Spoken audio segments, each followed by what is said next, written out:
എന്തായാലും ഈ ടാസ്ക് അടിപൊളിയായിട്ട് ചെയ്തിട്ടുണ്ട് കേട്ടോ. ഇപ്രാവശ്യത്തെ ടാസ്ക് ഇവർ പൊളിച്ചടുക്കിയിട്ടുണ്ട്. അനിമോളായാലും ഷാനവാസായാലും സാബുമാൻ്റെ ഡാൻസൊക്കെ വേറെ ലെവലായിരുന്നു. അതുപോലെ അക്ബറൊക്കെ നല്ല രീതിയിൽ അക്ബറിൻ്റെ പുതിയ പ്രമോ വന്നിട്ടുണ്ട്. നല്ല അടിപൊളിയായിട്ട് മിന്നൽ മുരളിയായിട്ട് ഡാൻസ് ചെയ്യുന്നുണ്ട്. അതുപോലെ പറയേണ്ട ഒരു ഡാൻസ് തന്നെയായിരുന്നു നൂറയുടെ ഡാൻസ് അടിപൊളി. എനിക്ക് നല്ല ഇഷ്ടപ്പെട്ടിട്ടുണ്ടായിരുന്നു. നല്ലൊരു ഡാൻസ് തന്നെ നൂറ കാഴ്ചവെച്ചിട്ടുണ്ട്. പിന്നെ നൂറയുടെയും അനീഷിൻ്റെയും ഷാനവാസിൻ്റെയും അനിമോളുടെയും ഒക്കെ ആ ഒരു കോംബോ, ആ ഒരു രീതിയിലുള്ള അതൊക്കെ വേറെ തന്നെ നല്ല രസമുണ്ടായിരുന്നു കണ്ടിരിക്കാനായിട്ട്.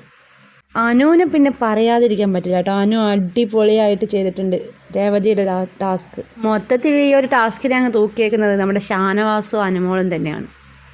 അവരടിപൊളിയായിട്ട് അവിടെ ഗെയിം കളിച്ചുകൊണ്ടിരിക്കുക. ലൈവ് കണ്ടവർക്കറിയാം. ബിഗ് ബോസിൻ്റെ ഡാൻസ് മാരത്തൺ എന്തായാലും അടിപൊളിയായിട്ടുണ്ട്.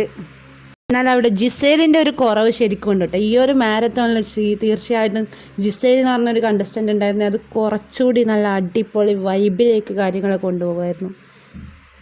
ആളുടെ ഒരു ഗെയിമും കൂടി ഇതിനകത്ത് വരണമായിരുന്നു. അതൊരു വല്ലാതെ നഷ്ടമായിപ്പോയി.